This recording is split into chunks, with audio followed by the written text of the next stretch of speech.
Winter Watch. Chris Packham describes leopard slugs mating. Sign up for free now for the biggest moments from morning TV. Subscribe and valid email. When you subscribe, we will use the information you provide to send you these newsletters. Sometimes they'll include recommendations for other related newsletters or services. Our privacy notice explains more about how we use your data and your rights.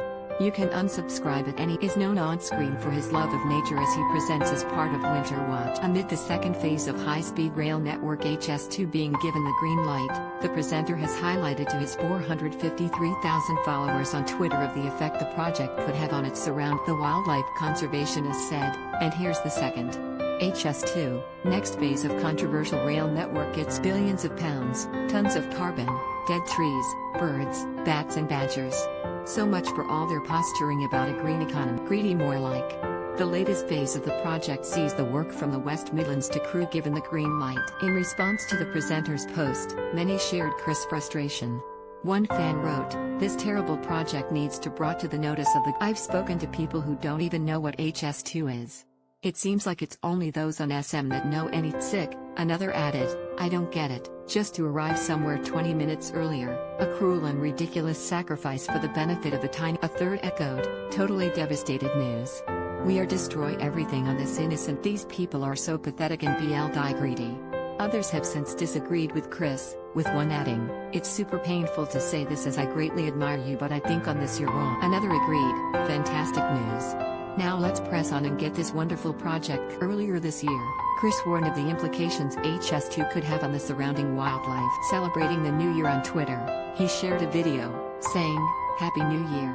Or is it?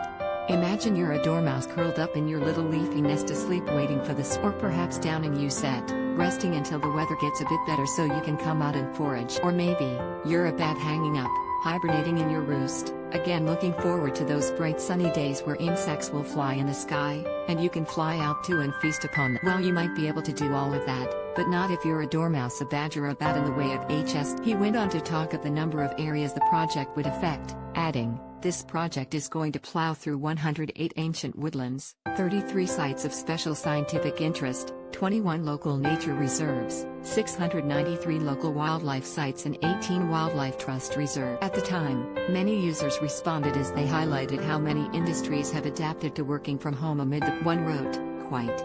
No businesses will primarily deal face-to-face by the time it is built. This pandemic has shown the future of meetings. This money could have driven a tech revolution to connect the country and improve public transport elsewhere, paying for itself many times. Not to mention that the way and frequency of people commuting to work has been fundamentally changed by train capacity is much less of an issue going forwards," said a second.